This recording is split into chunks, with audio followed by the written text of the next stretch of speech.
Really, this house is charming. It gets such good light. Indeed. I want to start living here as soon as possible. While my in-laws laughed cheerfully, Farrell also nodded in satisfaction. Although we came to preview our new home, I hadn't expected it to be such a luxurious residence. As my in-laws and Farrell went ahead with plans on their own, my anxiety grew. Are we really going to buy this house? Unable to hide my confusion, Linda, our agent, quietly said to me, "Ma, let's talk in another room. There's something about the contract we need to discuss." Surprised by Linda's serious expression, I nodded. Led to a separate room, I was filled with anxiety. I thought she might press me for an immediate contract.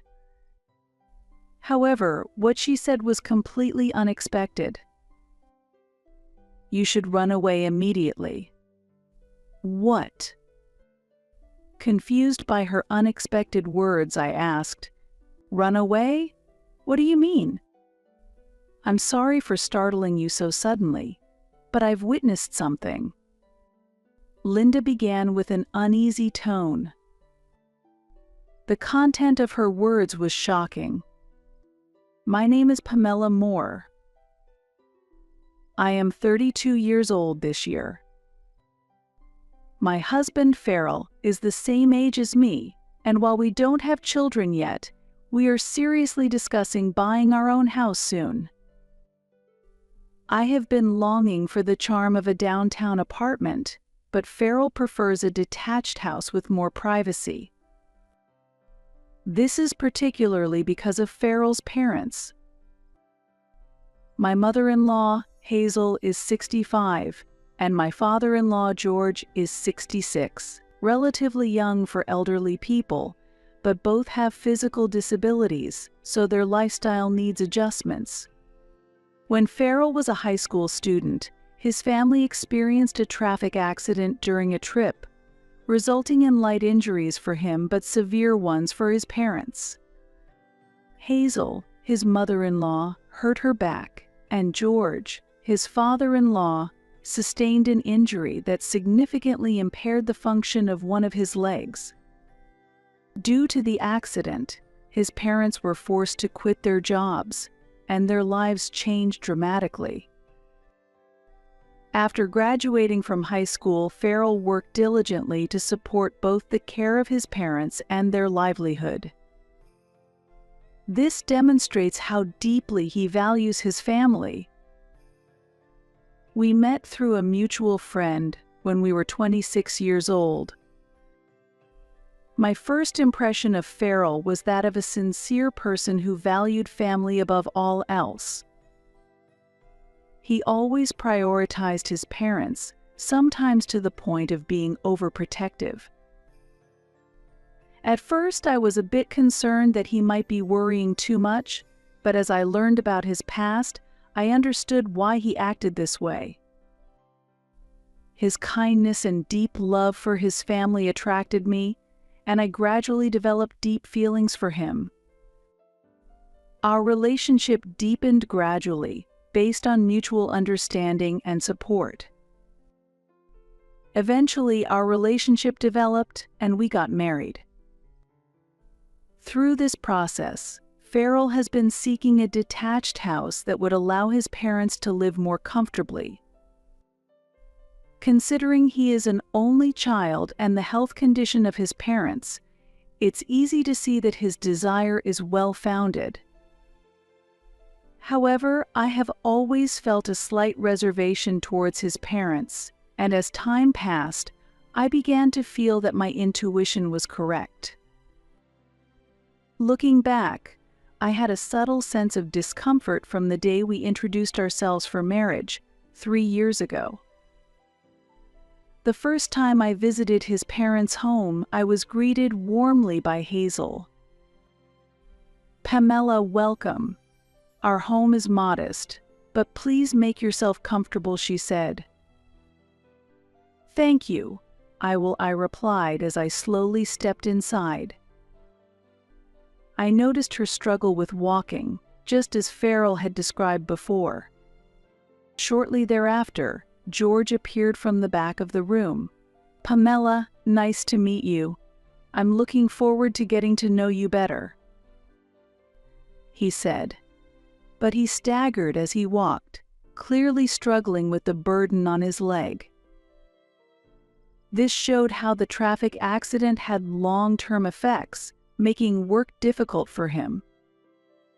However, they were managing to make ends meet with the insurance payments they received. Understanding this background, I began to realize the source of the unease I felt. Seeing their condition, I was truly glad that I had brought the pizza we had bought in advance. Despite their physical inconveniences, my in-laws tried their best to provide a warm welcome, and I was deeply grateful and wanted to reduce their burden as much as possible. When I placed the pizza on the table, Hazel exclaimed with joy, "I'm sorry for having you prepare such a wonderful treat. Thank you so much. Let's eat right away," she said, reaching for the pizza without hesitation. I was a bit surprised to see them eating so eagerly, but their genuine expressions of joy warmed my heart. At that moment, Farrell jokingly exclaimed, "Hey, both of you starting without us? We're starving over here too." Hazel quickly responded, "Oh, I'm sorry. It's just that I haven't seen such delicious-looking pizza in so long I couldn't help myself. But don't worry, there's plenty for you and Pamela too," she answered with a smile. As she did, she placed a can of emergency food on the table, saying modestly, "I'm sorry, it's just this." George also smiled and thanked her, saying, "Thanks, dear." Seeing my surprised face, Farrell asked me, "What's wrong, Pamela? You look so shocked." I hesitated and muttered, trying to find the right words, when Farrell suddenly stood up, realizing, "Oh, I forgot the drinks." "Look, I've brought them," said George, carrying a tray with glasses for everyone, walking with a bit of a stumble but making a determined effort. "Thank you, Dad, Mom. I'm sorry, I should have prepared this." As I took the tray, I was shocked. The glasses were worn and some were cracked. The contents were just water. I saw my father-in-law fetching water from the bathroom earlier. Could it really be just tap water? "Thank you" was all I could manage to say. Eventually, my in-laws ended up eating almost all of the pizza I had brought, even though I had intended for it to be shared among all of us. They were holding the pizza box, repeatedly saying it's delicious, and ate very quickly, creating an atmosphere where I felt I couldn't join in. Farrell had no problem eating the canned side dishes. I had brought the pizza wanting them to enjoy it, which was fine, but the canned food was unexpected. When I happened to pick up a can, I noticed it was nearing its expiration date. I ignored it and continued to eat silently. I could hardly taste anything. Seeing my silence, Hazel expressed concern and asked, "Did the simple meal make you feel sick?" "No, that's not it," I replied. "You can be honest with us. Farrell told us your family owns a lot of land, so you must be used to a different level of cuisine. I'm sorry, we can only provide something so modest." At first, I felt like she was being spiteful, but it seemed she genuinely believed that. I was even more confused about how to respond. "It's not like that," I replied hesitantly, as Hazel looked at me weakly. "I'm sorry. Farrell might have told you, but we are physically disabled.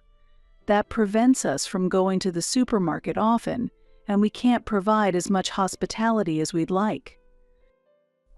It's frustrating to think about what we could do if we were more able-bodied." George nodded in agreement. Faced with their remarks, I found myself at a loss for words. "It's enough, really, thank you so much." It was clear that despite their physical limitations, my in-laws were doing their best to make us feel welcome. With their inability to work, it's understandable that their lives are more frugal.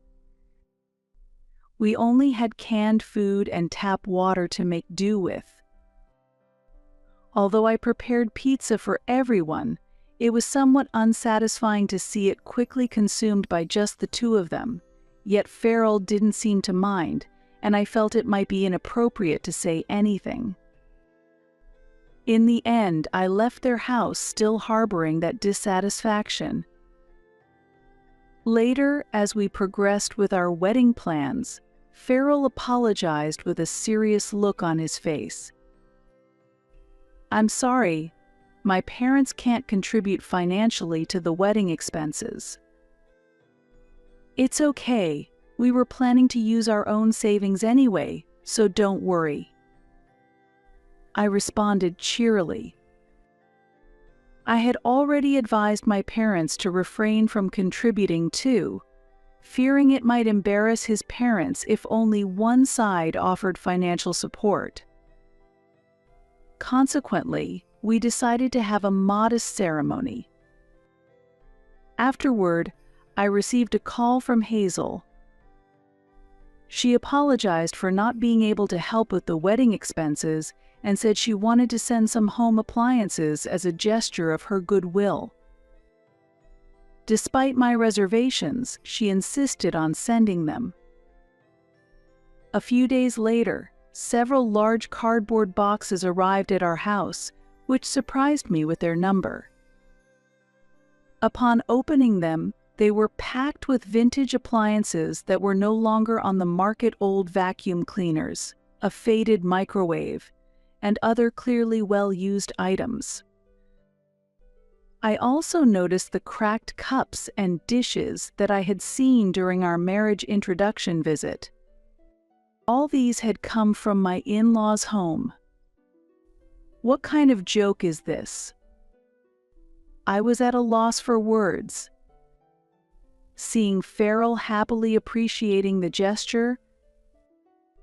"These appliances were used in your mother's house, weren't they? They look quite old," I pointed out reflexively. "Well, they still work, and we should be grateful," Farrell replied with a satisfied expression. Despite my surprise, as a matter of courtesy, I expressed our gratitude. I reluctantly contacted my mother-in-law. "The appliances have arrived, thank you." "Oh, they've already arrived? Those are things we've cherished for many years. I couldn't bear to throw them away, thinking they'd be useful to you newlyweds. You need appliances, right?" Her cheerful voice only increased my dissatisfaction. "However, many of them are quite worn and some do not work. We appreciate the gesture but plan to purchase new ones." "That's such a waste. It would help you save money." About saving money. "I really wanted to buy you new ones. But it's difficult for us. It's hard for us to get around, so we gave what we had at home." If they were worried about money, they didn't have to send anything. Moreover, my mother-in-law must have mentioned this to Farrell because he approached me about it. "Pamela, I heard you complained about the appliances. My parents went out of their way to send us household items. Don't take their intentions lightly. I didn't mean it that way. This made me feel like the villain. I ended up having to use the old appliances. This wasn't how I envisioned enjoying our newlywed life. It's a situation I find hard to accept. But I kept telling myself that they were considering finances in their own way. Then, Farrell proposed buying a new house. I have always dreamed of having my own home. Normally, this would be exciting news, but Farrell seems to want a home that could accommodate living with his parents in the future. I'm troubled by this idea. Reflecting on my past interactions with his parents, I feel uneasy. I wonder if it's really okay to live together, given their priority has always been saving money, which is why they sent the old appliances. Initially, I thought they were trying to help in any way they could, but I began to doubt their intentions. Later, when I visited my in-laws' house, I noticed that all their appliances had been replaced with the latest models. This raised many suspicions in my mind. I had heard they were financially struggling, but was that really true? They used to say they couldn't go shopping due to difficulty in getting around. However, nowadays, it's easy to make purchases online without needing to visit physical stores. This made me think that perhaps they just repurposed their old appliances as a wedding gift for us. I couldn't bring myself to tell Farrell, but I felt anxious that living together might force us into a frugal lifestyle. Furthermore, considering their situation, I felt that a new construction was out of the question. I was worried that they might suggest choosing a low-cost, aging house. Contrary to my concerns, they seemed to want a solidly built home. In fact, they were already looking at some properties. Seems like things are moving along, I said, perplexed. Yes, I took a drive last weekend and found a wonderful new property that I really liked. Farrell responded as if it were obvious. Why didn't you tell me about this? I felt left out and downhearted.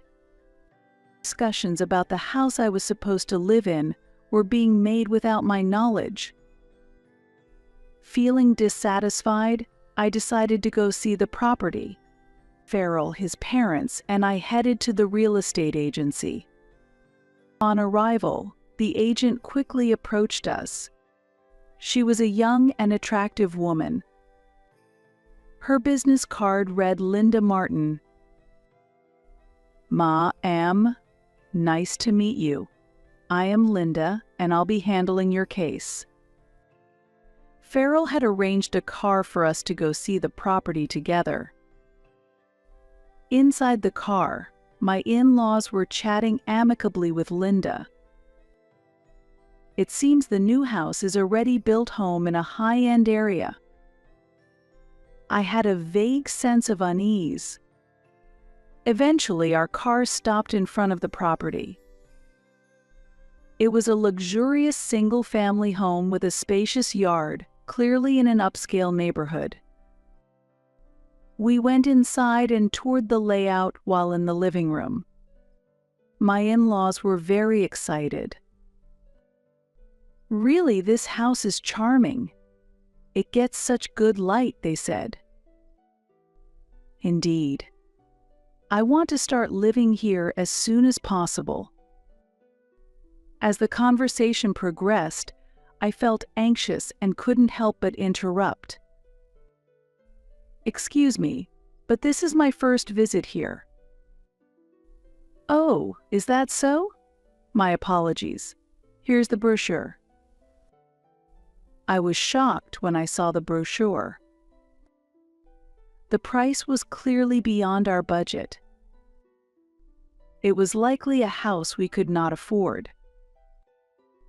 Nevertheless, my in-laws and Farrell seemed eager to pursue this property. As I was sweating with confusion, Linda was staring at me, her expression suggesting she had something to say. Holding the brochure, I pondered how to handle the situation. Soon after, my in-laws started walking towards the terrace. Farrell joined them to provide support. They were deeply engrossed in their conversation. Then, as if she had made up her mind, Linda turned towards me and whispered quietly, "Ma, let's talk in another room. There's something about the contract we need to discuss." Surprised by her serious expression, I nodded. She led me to another room, and I was filled with anxiety. I thought she might press me to sign a contract immediately.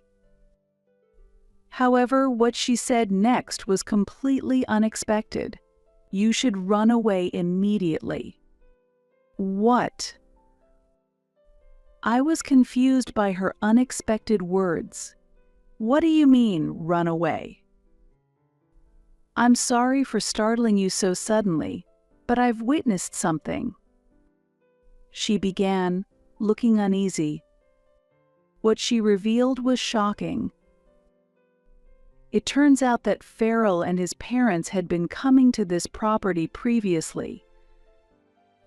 According to her, during those visits, his parents walked without any assistance. What does that mean? My in-laws are supposed to have difficulty walking. I couldn't understand. They always seemed to struggle with walking. That's why working was difficult for them, and shopping was a challenge. What on earth? I only managed to say that. Would you like to see for yourself? She suggested, peeking through a slightly open door to observe the three of them covertly. Indeed, my in-laws were walking on their own. They weren't using any canes or assistance. Why? Why would they pretend to be unable to walk? This could be evidence, so you should record a video, she advised. Her calm voice echoed. Evidence? What exactly? I'll explain in more detail later. Following her instructions, I shakily took out my phone and recorded a video of my in-laws walking. I just stood there, stunned. I couldn't comprehend what was happening. According to her, it seemed that my in-laws were pretending to have mobility issues. Therefore, she had recommended housing that was accessible for disabled persons. This house can have ramps installed, which would make moving around easier, she had suggested. To this, my in-laws burst into laughter. "Oh no, we don't need anything like that," they said, and started walking briskly away. She did not understand why they were deceiving her. However, the reason became clear later. When it came to providing mortgage documents, it was revealed that the contracts were being processed under my name. Here are the necessary documents. The documents clearly had my name on them. As she discreetly listened to their conversation, she overheard a shocking discussion between them. "After all, it's best if Pamela pays for the loan. We've been pretending to be injured. We did receive a significant amount from the insurance, but we've almost used it up on the new appliances we bought." "Mom, you're being too direct."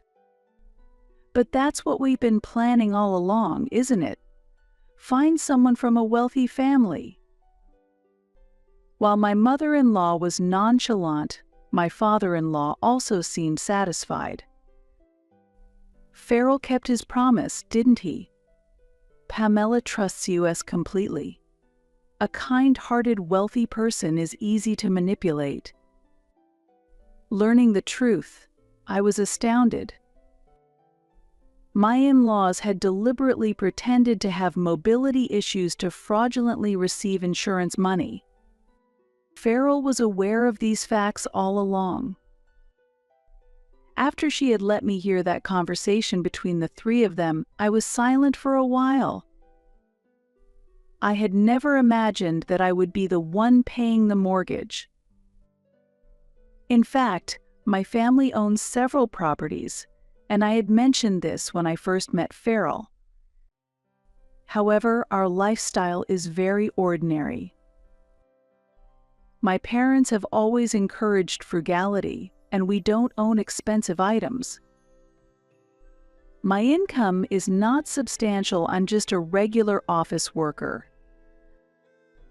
I had never dreamed that being a landowner would make me a target for Farrell's advances, thinking that it meant wealth. Overwhelmed and unable to react, Linda apologized to me. I'm truly sorry for bringing this up so suddenly. No, please don't worry about it. On the contrary, I appreciate you telling me, I replied emphatically, noticing her expression darkened. The matter is not yet concluded, she continued, and what followed was even more shocking. Farrell had said, "We'll need to draw on Pamela's resources moving forward." And his mother had added, laughing, "Hey, next, give her a little nudge. I'll teach her how to pretend to fall and claim long-term medical expenses. She'll surely be delighted to learn how a little pain can bring in money." I was horrified. They intended to involve me in their fraud. What do you mean? They were speaking as if it were merely a push, but the intention was clearly to cause injury. The thought of being coaxed into committing such deceit was unforgivable. I'm sorry to bring such distressing news, but I felt it necessary to tell you. This is a clear criminal act, and it could harm you as well. She spoke with evident concern in her voice. The implications were hard to believe and even harder to accept.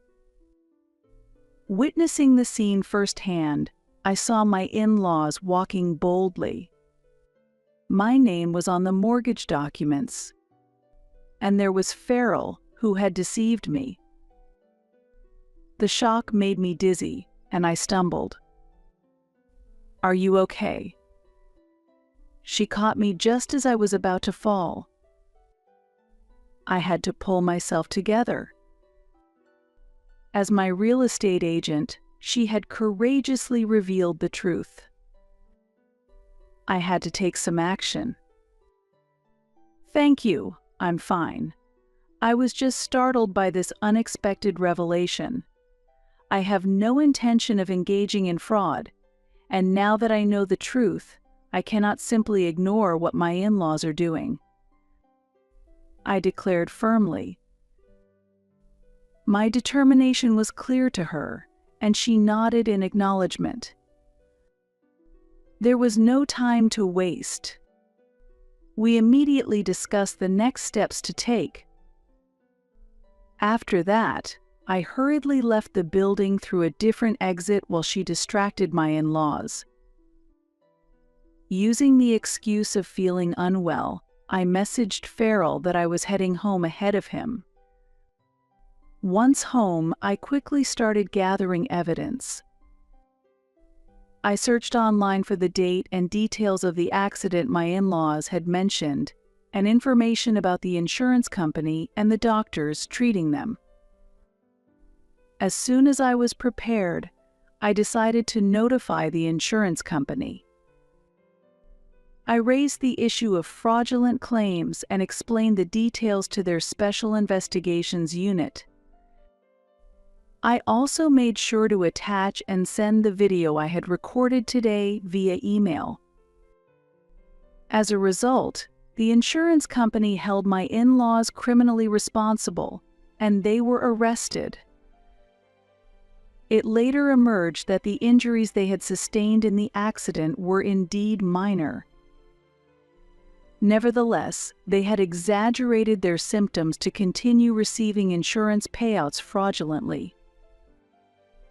Normally, insurance companies are very vigilant about the potential for fraud in cases of traffic accidents.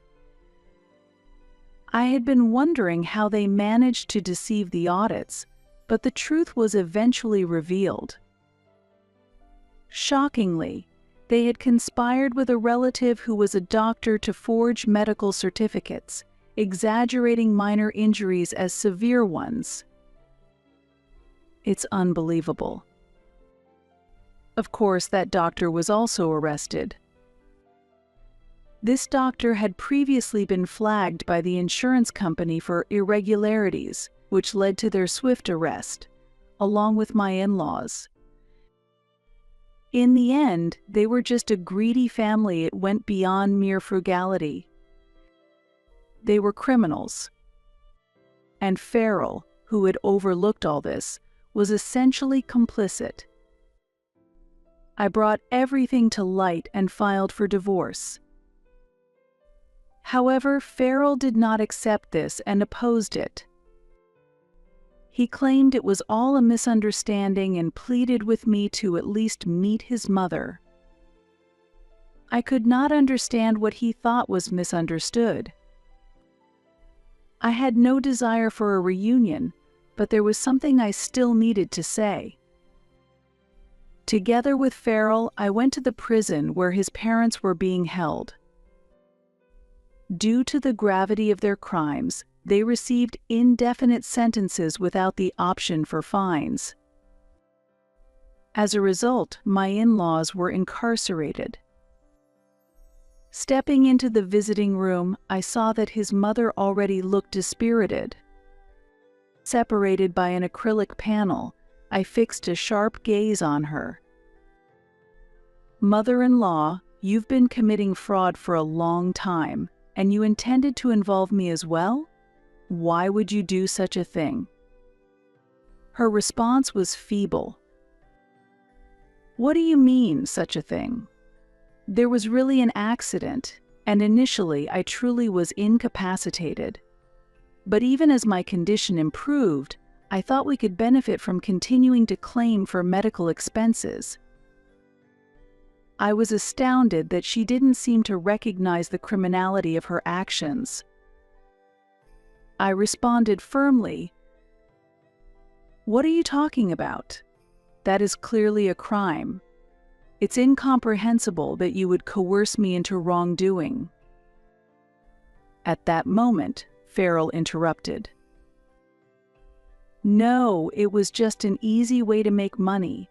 It was a mistake, but I thought you'd understand, considering how your family has wealth and lives comfortably. You get it, right?" Fed up with Farrell's flippant attitude, I reached my limit. "What? Don't mix things up. Both my parents and I work honestly. We don't think about making money through crimes. This is unforgivable as a human being. Please never contact me again." At my forceful words, both Farrell and his mother were visibly shocked. The true nature of Farrell and his mother was clear. I had never imagined they were such terrible people. They only thought about making easy money and exploiting others. Even after being arrested, there was no sign of remorse. Feeling that I could no longer deal with this situation, I left Farrell behind and walked out of the prison. I would never come back here. Afterward, I proceeded with divorce mediation. It took time, but the divorce was eventually finalized. Farrell resigned from his job as his parents' arrest became known at his workplace, making it uncomfortable for him. His whereabouts are unknown to me now. Presumably, his parents are living quietly after their release. I never thought such unscrupulous people really existed. For a while, I couldn't even think about marriage. I decided to focus on my career and switch to a new job. That's when an unexpected encounter happened. I met a kind man who understood and accepted me. He understood the hardships I had experienced and offered comfort. While I hesitated about moving forward, I trusted his character. However, lessons from my previous marriage had made me cautious. He tried to alleviate those fears by introducing me to his parents. His parents warmly welcomed us and served elaborate dishes. I felt genuine joy at this seemingly ordinary kindness. His parents, too, were gentle and broad-minded, just like him. I was confident I could feel safe with this family. As a result, we got married and were able to lead a peaceful life. Over time, the topic of buying a house came up between my husband and me. I took him to the real estate agency I recommended. It was the agency where Linda worked. Thanks to her support, I was able to see through the deception before, and I am deeply grateful for it. As we entered the real estate agency, a familiar face greeted us. "Welcome." "Oh!" She seemed to have recognized us. I responded with a smile. "Hello? It's been a while." She was as energetic as ever. The new business card she handed me had Chief written on it. Feeling her growth and experience brought me genuine happiness. When my husband was not around, she kindly said, "It's really great that you found a good partner." "I'm really grateful that you told me the truth back then." "Thank you." My smile widened. We decided to build our new house through this real estate agency where she works. It was a decision made after wanting to somehow repay her. I'm sure this time, my ideal home will be realized. Thinking about our new home naturally brought a smile to my face. I found someone new. I'm divorcing someone as incompetent as you. As soon as our two-family house was finished, my husband declared this and tried to kick me out. I protested immediately against this cruel treatment. "Are you sure about this? Won't you regret it?" My husband laughed and replied, "I won't regret it," but a few months later, he contacted me on my cell phone. Imagining him suffering secretly brought me joy. My name is Meryl Brown, and I am 32 years old. I am a housewife. My husband's name is Phil, and he is a 34-year-old office worker.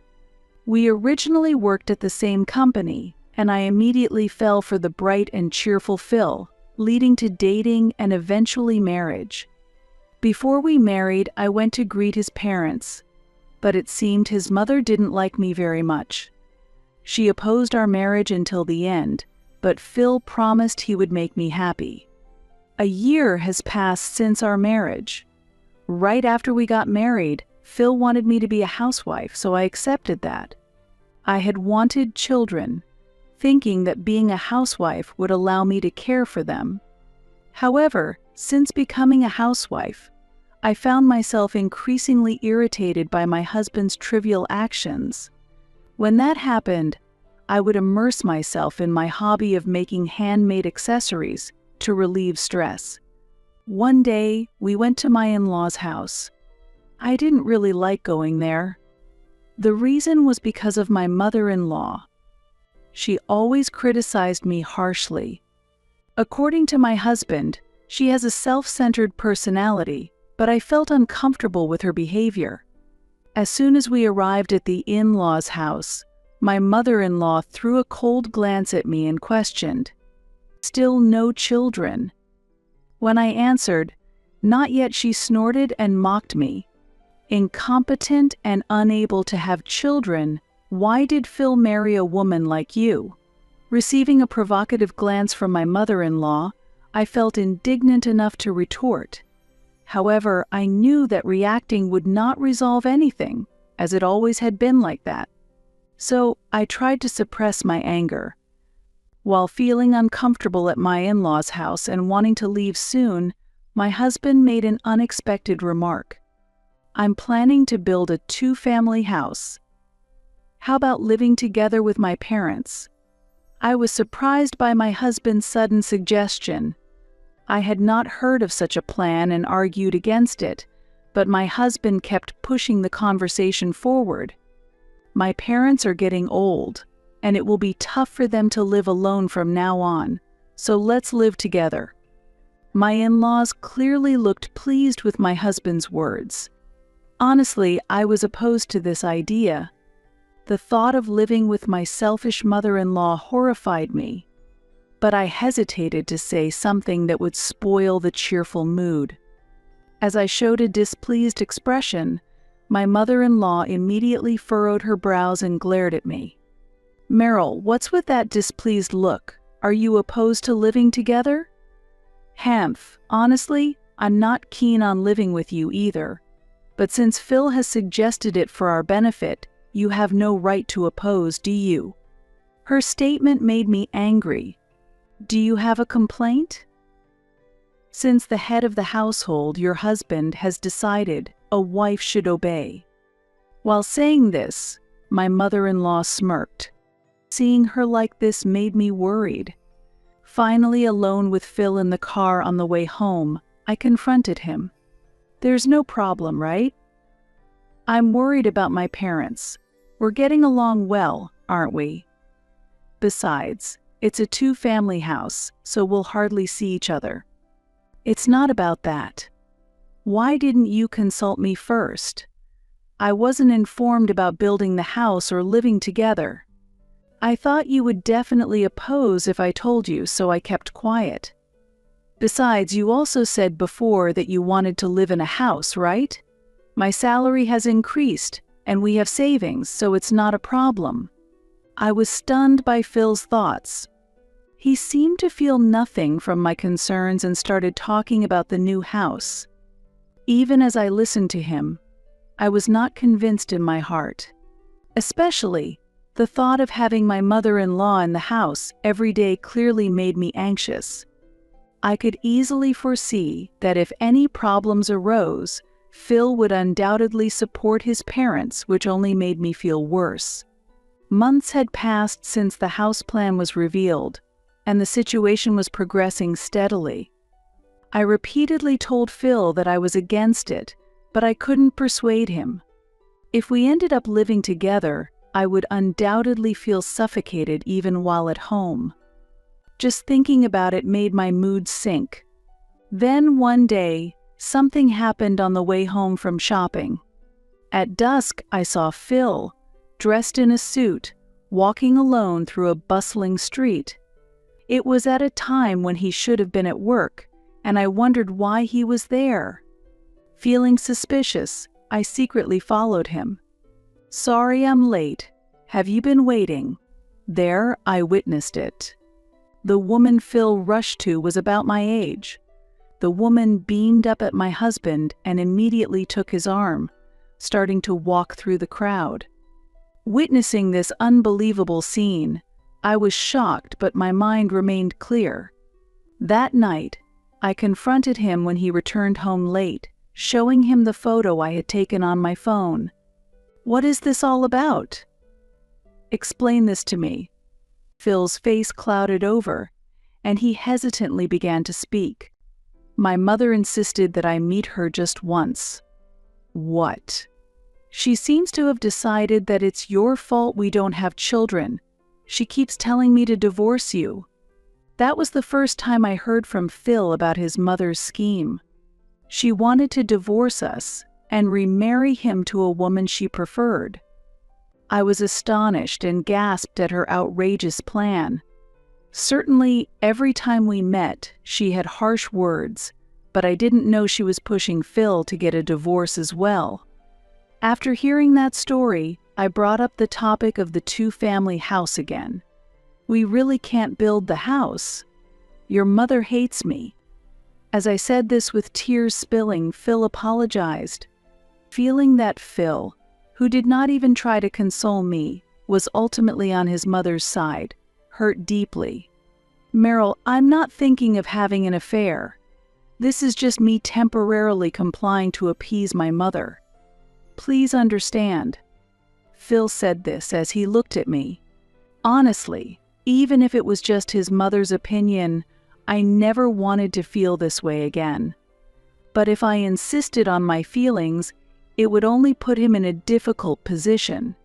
Phil had also mentioned how he was frustrated with his mother's whims. After much deliberation, I made him promise not to cheat and reluctantly agreed to accept his mother's matchmaking arrangement. Phil repeatedly emphasized that he had no intention of divorcing me, so I decided to trust him. However, something that betrayed my trust occurred. "I've found someone new. I'm divorcing someone as incompetent as you." I was astounded by Phil's statement. Just before moving into the new house, I was left dumbfounded as my husband, Phil, began to explain his reasons. After that, I reconsidered everything. Living with my parents would threaten our peaceful everyday life because of the strained relationship between you and my mother. She will never accept you. However, during this time, the woman I met through matchmaking really pleased my mother. Seeing her talking happily with my mother made me realize this is what I was looking for. I was infuriated to the point that I even got a headache due to Phil's selfish reasoning. I had never imagined he would break his promise not to cheat. When I confronted him about it, to my surprise, he became defensive and started blaming me. "It's your fault. You never try to get along with my mother, and your attitude makes her aggressive. My mother really wants to get along with her daughter-in-law, to cook together and such. But because you refuse, her dream can never come true." My mother-in-law's words seemed clearly exaggerated. Although Phil understood his mother's selfishness, I was shocked that he believed such stories over what I said. "You are incompetent and can't earn money," my mother said. "You made many mistakes back when you were still working, and I didn't want to make this choice, but if we can't show my mother a grandchild, then we should consider divorce. You're saying it's solely my fault we can't have children. It can't be helped. I can't think of having children with you. Maybe it's because you're not attractive enough."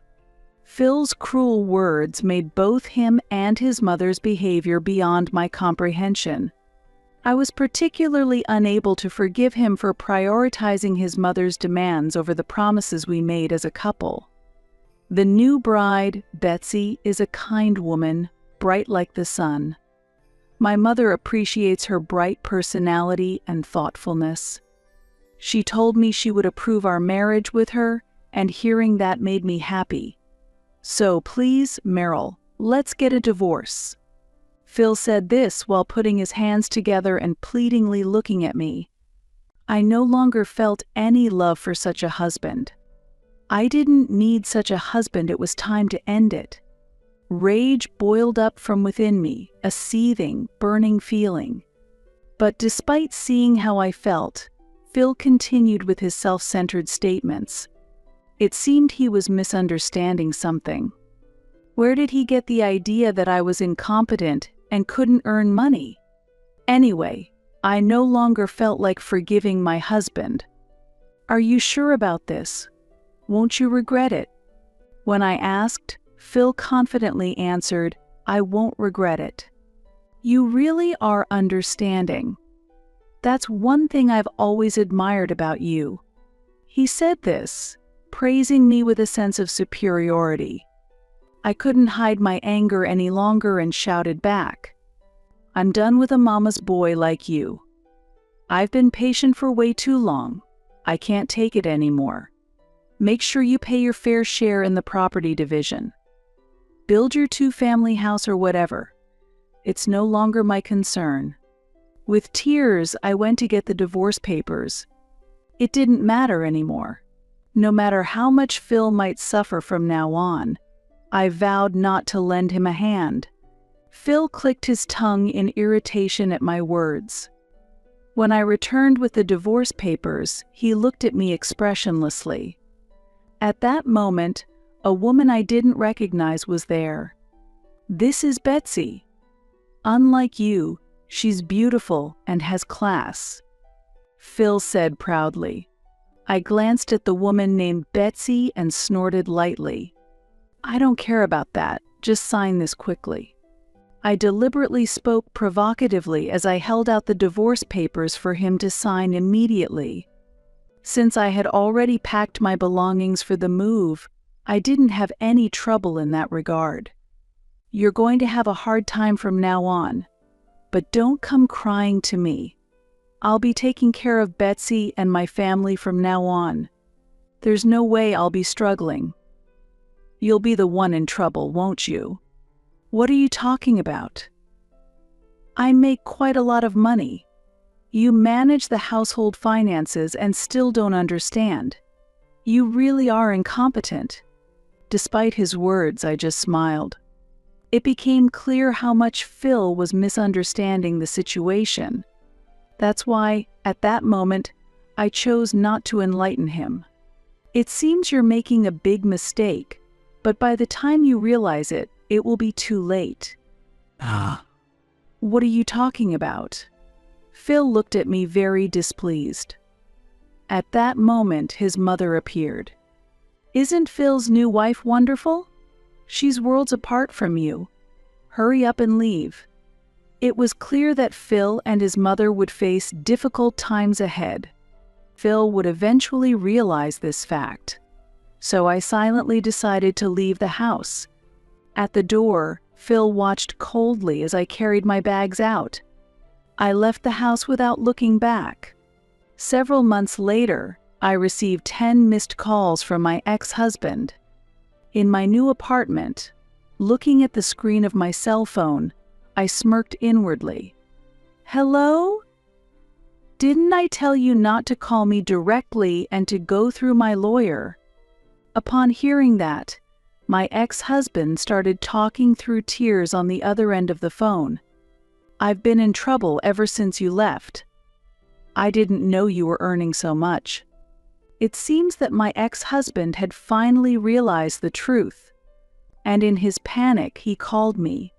Pretending not to know, I said to my ex-husband, Weren't you the one earning a lot?" Laughing as I spoke, my ex-husband burst into tears and shouted, "Forgive me." Internally, I thought to myself, serves him right. This was the misunderstanding my ex-husband had. I had started selling handmade accessories online as a hobby. Initially, I didn't sell many, but one day, a popular influencer on social media praised them, and sales soared to over $10,000 per month. My ex-husband didn't know the details of our finances because he had left all the management to me. I didn't think it was necessary to report to him, so I never shared the details. Since he began slacking off at work to go on dates, I had been covering living expenses with my income. When we divorced, he mistakenly believed that he was the one earning that amount. Realizing this, I left the house without saying a word. It's hard to understand why my ex-husband, a mere rank-and-file employee, believed he could earn so much each month. He probably assumed I was just doing household chores and immersing myself in my hobbies at home. Thus, he was convinced that all the income was earned by him. Since he used matchmaking as an excuse, he stopped doing overtime and started to splurge on lavish meals to impress others. However, under the guise of keeping my former mother-in-law reassured, I allowed it. When I asked you if you wouldn't regret it, remember what you said? I asked, and with a pained voice, my ex-husband replied, "Help me, I'm in trouble. My new wife doesn't work, and since moving in, my mom has been trying to make me pay all the living expenses. My dad is angry about our divorce and won't even speak to me. And I was under the impression that I was earning $10,000 a month. You know you can't possibly earn more than your fixed salary as a regular employee. You weren't doing any side jobs, and you were always going to matchmaking events instead of working overtime." I was wrong. Betsy, despite being a housewife, barely does any housework, and every time she goes shopping with my mother, they spend a lot of money. My mother really likes her and buys her all sorts of things that my salary can't possibly cover. Hearing my ex-husband's desperate cry, I was just dumbfounded. Sensing my reaction, my ex-husband raised his voice even more and pleaded. I decided to unleash all my pent-up frustrations on him. "By the way, what were you planning to do about your mother if we were to remarry? You used to say it wouldn't work because I couldn't get along with your mom." At that, my ex-husband suddenly fell silent, unable to say anything. I decided to press further. "I haven't forgotten what you said. Betsy is more considerate, and like the sun, you said. If your son makes everything brighter by buying all sorts of things, then that should be fine, right? I, who you no longer needed, left properly. What are you dissatisfied with? What? Are you sulking now? You used to love me. Since I started living with Betsy, I realized how much you were accommodating. Life has become poorer and more modest than when I was with you, but maybe if you came back, we could live like before." He began to speak with a hopeful voice. I was just dumbfounded by his attitude and could only sigh. "I'm surprised your accessories are so popular. I saw you making the same things every day and thought something was odd. Oh, and I still love you, you know? Ultimately, I can't think of anyone better than you." Hearing my ex-husband speak in such a wheedling tone made me shudder. I knew I had to refuse firmly, or he would keep pestering me with more calls. Just thinking about it made me feel sick. It's absurd. My feelings for you are a thing of the past. I have a new partner now, and I'm not even considering going back to you. By the way, I'm living comfortably in a spacious house out of state now. I don't have the stress from you, I'm freed from household chores, and I've started a business with my handmade accessories. It's going quite well. As my ex-husband continued to say unreasonable things, I decided to be a bit spiteful. Laughing sarcastically, I said, and he sounded frustrated. "Surprised that I'm actually making a living from the accessories you belittled." "I'm surprised too. So, no, I'm not thinking about remarrying you, and I have no intention of getting back together with you. Anything else?" As I spoke calmly, my ex-husband stammered and showed his anger. Honestly, his shouts didn't affect me anymore. As his verbal abuse escalated, I made it clear. "Make sure you pay your share of the property division, okay?" After hearing those words, my ex-husband suddenly went silent and with a trembling voice pleaded, "Please forgive me."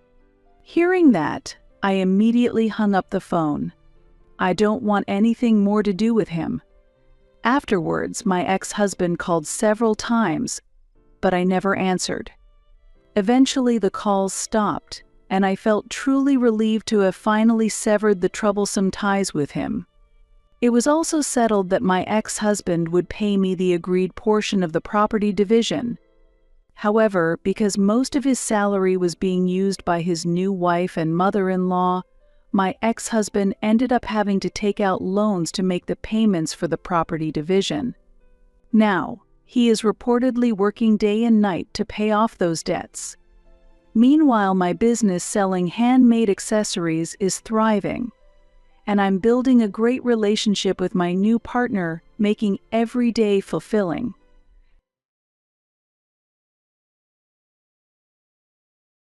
Hey, how are you doing?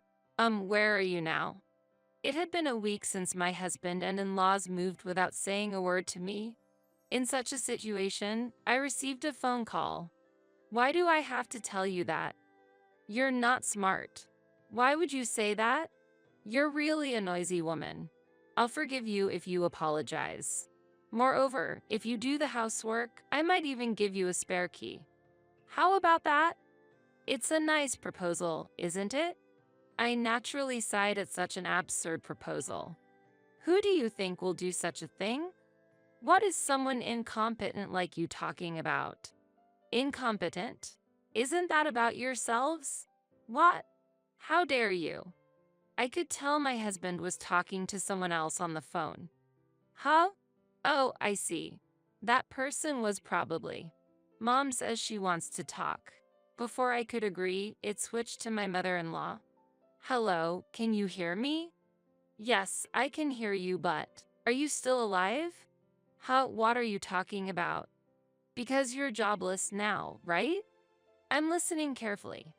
You've been deceiving me, haven't you? What a disgraceful woman. My husband must have lied to his mother to maintain his dignity. Which one of us is more disgraceful? What should I do? Why are you silent? Say something. At that comment made my anger rapidly grew. Although it's rough, I decided to tell the truth to this ignorant old lady on the other end of the phone. The truth about my husband. You seem to be misunderstanding something. It's not me who was fired. Are you trying to add shame on top of shame? Isn't it you who should be embarrassed? What are you talking about? That's ridiculous. My mother-in-law seemed unable to hide her anger. I'm not joking. In fact, our comfortable life so far is thanks to me.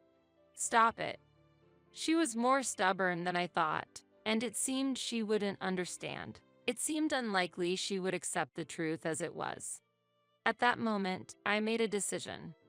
If that's the case, I'll divorce my incompetent, jobless husband. What? Do you really understand what you're saying? If you do that, you're the one who will suffer. Don't worry. You should be the ones worried. This is going nowhere. Before you hang up, why don't you verify that he was fired? After saying that, the call ended. About 5 minutes later, my husband called again, probably after hearing about it from his mother. However, I did not respond to the phone.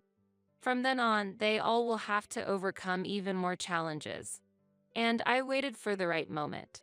Whether it worked or not, what my husband and his parents faced was not just simple hardship. My name is Anna. My siblings run a company inherited from our grandfather. My brother Peter is the president, and my sister Mandy is involved as a director. I myself manage several apartments inherited from my father. The rental income alone was enough to support myself. I met my husband, Kevin, when I was 33 years old. The connection was made through my sister, Mandy. Cess, isn't it about time you got married? Why all of a sudden? Considering your age, I think it's about time. How can I get married without having a partner first? I'll take care of that. And a week later, my sister introduced me to Kevin, a friend from her college days. My first impression of him was that of a handsome young man with a neat appearance. Being work-focused all my life, I was at a loss for what to talk about. Well, you two have fun then. What, Mandy? Wait. My sister left with a laugh. And so, the two of us were left alone. Being a friend of my sister, he was younger than me. As the elder, I felt I had to act properly. Shall we go? Yes. Both of us, holding our nervousness, went to the first restaurant we saw. We ordered alcohol and immediately emptied our glasses. That helped us start to relax. I'm sorry about tonight. Mandy was a bit presumptuous. Don't worry about it. Honestly, I was looking forward to meeting you. Really? To tell you the truth, Mandy has been talking about you. I've been hearing about you since our university days. That girl. According to Kevin, Mandy had always spoken highly of me. After spending about 2 hours together, the evening came to an end.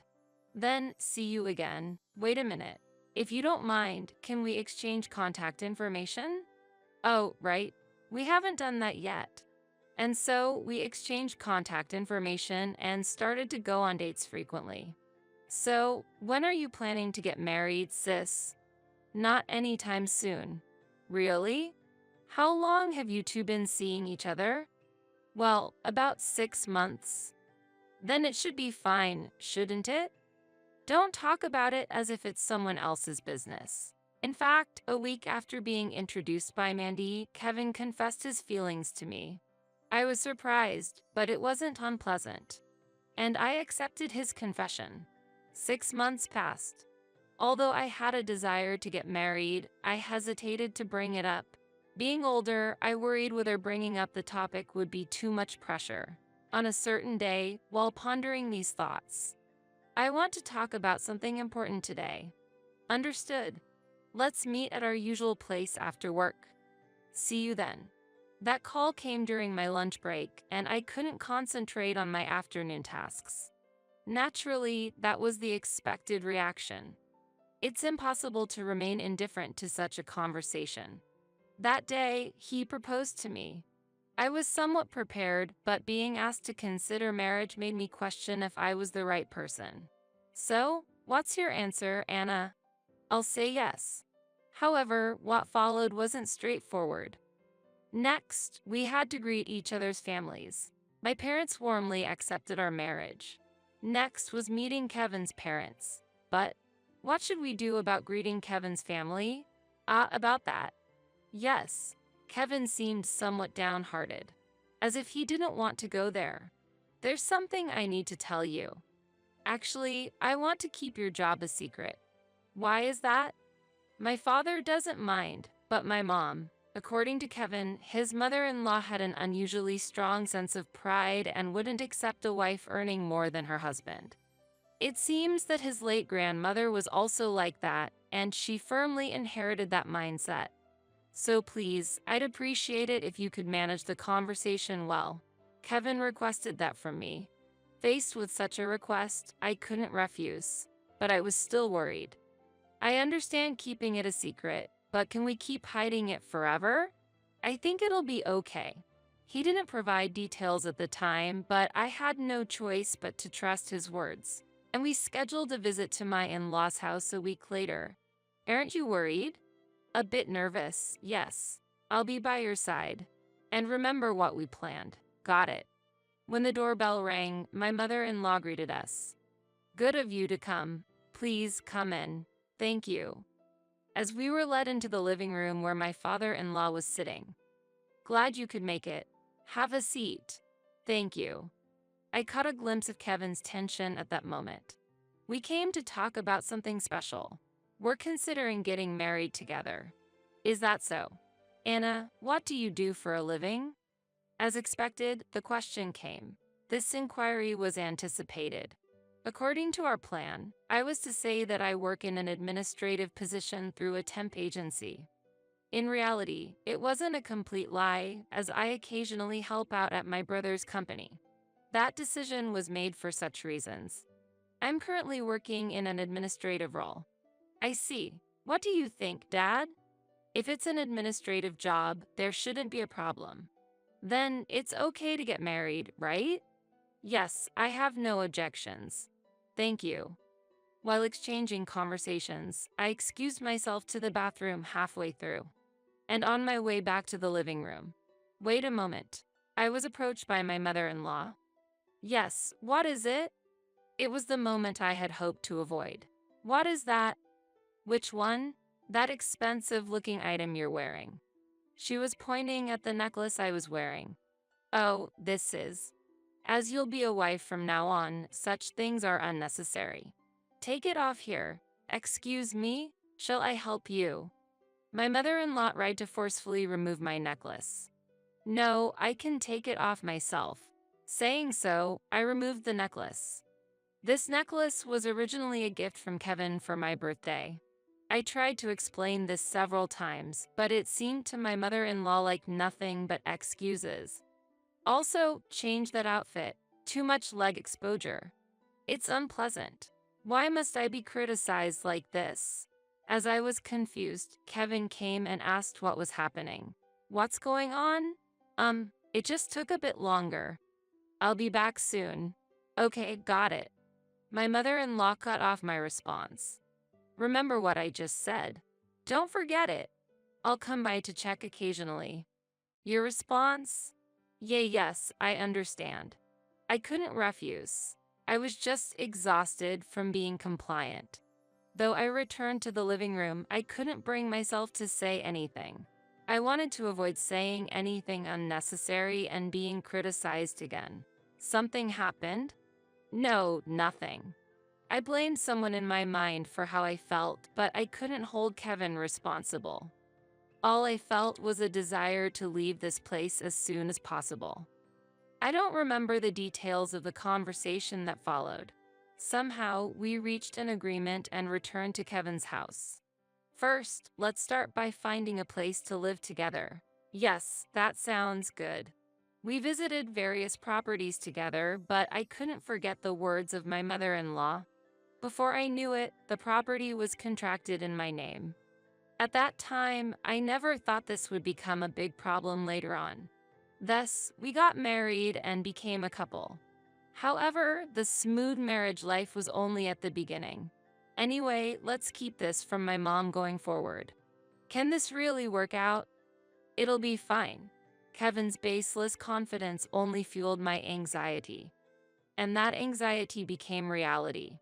As much as possible, we tried to avoid contact with my mother-in-law, but one day, a month after getting married, I came home from work to an unexpected visit from her. Mother, why are you here? Just came to see how you two are doing. But what were you doing at this late hour? I was at work.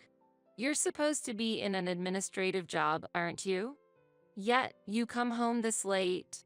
I looked at Kevin and he gestured for me to deny it. It seemed he meant to keep this fact hidden. There was a bit of overtime today. Making excuses. You were actually out having fun, weren't you? I wasn't out having fun. Really? Mom, that's enough. But anyway, we're doing fine without any problems. With those words, my mother-in-law seemed convinced and left without further comment. I'm sorry. I didn't expect my mom to come. Maybe we should tell her the truth? It's okay, leave it to me. But this means we're continuing with the lie. It's fine like this. Don't make me repeat myself. Was it necessary for me to be told this? Despite being newly married, my trust in Kevin began to waver. However, there was one good thing. Kevin's approach worked, and the visits from my mother-in-law stopped.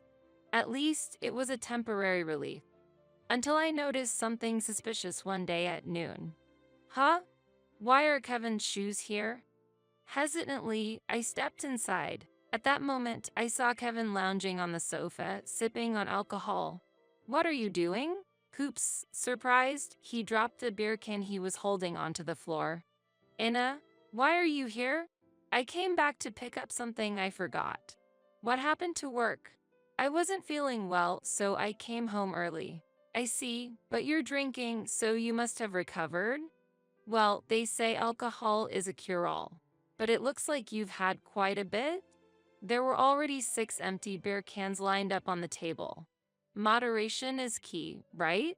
I think drinking too much isn't good. Kevin didn't respond. I remembered the document I had forgotten and headed to the bedroom. Glancing at the living room casually, I saw Kevin, despite my caution, now drinking whiskey. Try to cut back a little. How? Aren't you running out of time? That's right. I'll hear the details when I get back. Take care. Actually, I wanted to ask in detail right there, but as Kevin said, I was running out of time. Is something bothering you? No, not really. My siblings said you seemed a bit down. Sorry, it's really nothing. Are you in any trouble, Kevin? Does it seem that way? Kind of. It's the only thing I could think of. I was at a loss for words. First, I'll focus on work. Yeah, that's probably best. After work, I met up with my siblings to talk about the recent events then. So, what's specifically bothering you? Well, actually, don't worry. This stays between us, so feel free to open up. Thanks. I opened up to my siblings about the situation with my mother-in-law and Kevin's recent behavior. That's unexpected. What? Sorry, I can't believe it. I didn't think it was that serious. It's not your fault, Mandy. But what will you do now? Should I say something? That might make things worse. Didn't we promise to keep it a secret? Yeah, but knowing they were so considerate warmed my heart. First, I'll try to talk directly to the involved parties. That sounds right. We're here to support you whenever you need. I appreciate it, thank you. After that exchange, I returned home, but I couldn't find Kevin anywhere. All the alcohol was neatly cleaned up. Where could he have gone? I tried to contact him, but there was no response. Kevin returned the next morning. Where were you? Actually, I went to my parents' house. My mom called me over suddenly, Kevin said, laughing. What's so funny? Huh? Not answering your phone and being at your parents' house, really? Couldn't you have at least contacted me? Why would you say something like that? Why don't you ask my mom? Don't say such ridiculous things. With work looming, I hurriedly left the house. As soon as I got to work, I received a call from my mother-in-law. Yes, hello? What have you done? I'm not sure what you're referring to. I heard you doubted Kevin. Since I couldn't reach him, I was just to get so upset over such a trivial matter. You're really narrow-minded. The call continued with my mother-in-law showering me with insults. Eventually, she even called me incompetent. I couldn't bear it any longer and ended up retorting. There's no reason for me to be criticized like this. What are you talking about? So, please, stop this pointless conversation. I have work waiting for me. I immediately hung up the phone and took a deep breath. My patience paid off, and I felt a pleasant sense of release. Returning home after a day's work and feeling a sense of accomplishment, I was greeted with criticism by Kevin. I heard you said something terrible to my mom? I didn't say anything terrible. I just stated the obvious. That's not a joke. Why do you belittle people's parents like that?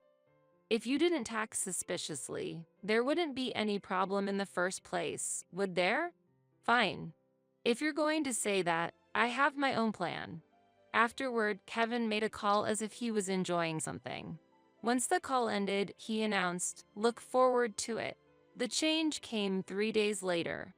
What is this? I was utterly stunned as boxes piled up in the room. Confused and bewildered, Kevin returned with my in-laws. Seeing me, Kevin said with a laugh, "Why such a face? Didn't I tell you to look forward to it? Let's live together from now on." At that moment, everything clicked. Kevin had arranged for us to live together behind my back. That call was indicating his plan. Isn't this method too authoritarian? Why would you think that? Kevin proposed this cohabitation thinking of us. He's really considerate.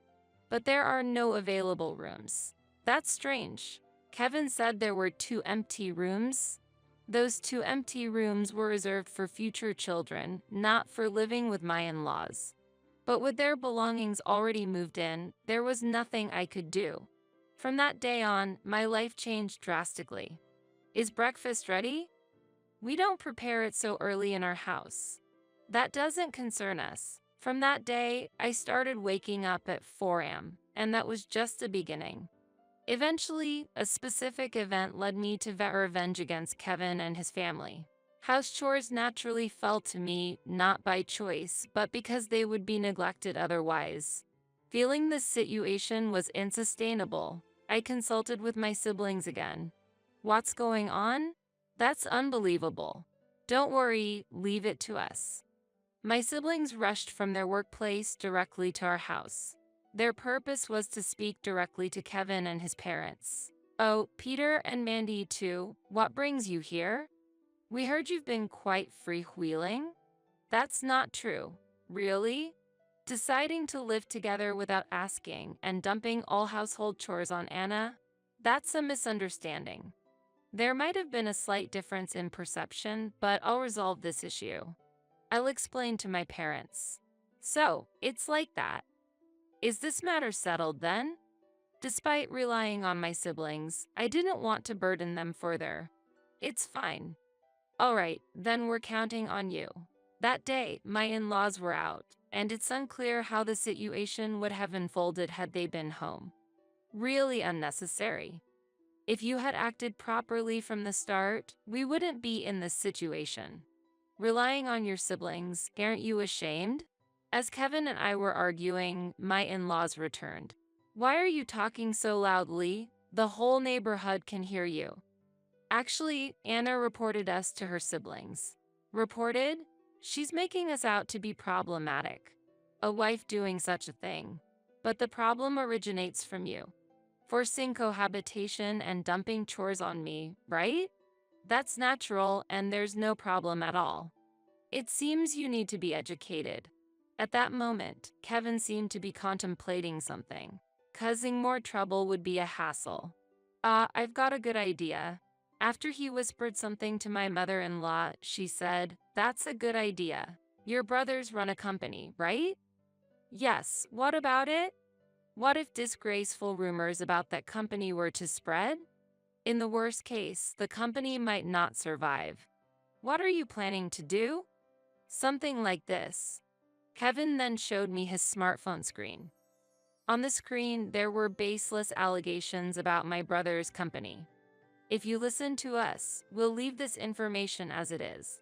But if you pull another stunt, you're going to make this public?" "Exactly. Understand this and don't repeat such actions." It was clearly a threat. To protect my siblings' safety, I had no choice but to comply with their demands. However, Kevin's actions went beyond mere threats. One day, when my mother-in-law was absent, the truth was revealed. "You must have noticed, but I've quit my job." "Is that really a path you chose yourself?" "Why do you ask that?" "Just curious." "It's not important anyway." "Actually, I was fired." "What caused it?" "Let's not dwell on the details. There were various issues." I felt I had learned something significant from his answer. "But don't ever mention this to my parents." "Why not?" "You should understand why." "What's the plan going forward?" Kevin just fell silent. "No choice, I have to handle it. As usual." "You might have forgotten, but I'm the one paying the rent and living expenses. Just don't do anything unnecessary." Half a year passed, and I had become nothing but a servant to Kevin and his family. I could only despair about when this situation would end. That day, I had an important meeting, so I headed to my brother's workplace. The meeting lasted late into the night, and I didn't get home until after 8 p.m. As soon as I arrived, I immediately noticed something was wrong. Everything was too quiet. The moment I stepped inside, I was struck silent by the scene before me. It was evident the house was empty. Checking room by room, all our belongings were gone. I collapsed on the spot. I immediately called my siblings. "Is something wrong? I need you to come to my house right away." "Understood." "I'm on my way." 30 minutes later, my brother and sister arrived. "What in the world happened?" "Nothing's left. It seems everyone decided to move out without me knowing." "How did it come to this?" "What's that?" "Did you find something?" "Yes, something's on the table." "Really?" What my brother found seemed to be a note left by Kevin. The note read, "For us, you are no longer necessary. Hence, we've decided to move. We've taken the money in the dresser with gratitude." The money in the dresser. Rushing to check the bedroom dresser, the money I had hidden was all gone. It's gone. Everything's been taken. About $10,000 was missing. I made a mistake. I never thought the hiding spot would be discovered. What's our next step? Faced with that question from my brother, I had no immediate answer. But my sister's remark provided a new perspective. But why such actions? What benefit does this bring? What do you mean? This situation essentially forces a divorce, doesn't it? That's it. Exactly. Huh? Thank you. Huh? Oh, sure. With Kevin and my in-laws gone, this situation turned into a significant turning point for me. Why are you so pleased? It's kind of scary. Can we talk for a bit? So, I began to share my plans for the future with them. The details concern me, but if you have decided on this, Anna, I think it's fine. It's odd for me to say this since I introduced Kevin, but I want you to go ahead with all your might. At that point, I avoided contacting them directly. Considering their nature, I expected some form of communication from them. So, I adopted a wait-and-see approach. A week after they left, "Hey, have you been well?" As expected, I received a call from Kevin. "Hey, how are you doing? Where are you now?" It had been a week since my husband and in-laws moved without telling me a word. In such a situation, I received a phone call. Huh? Why do I have to tell you that? You're not smart. Why would you say that? You're really a noisy woman. I'll forgive you if you apologize. Moreover, if you do the housework, I might even give you a spare key. How about that? It's a nice proposal, isn't it? I naturally sighed at such an absurd proposal.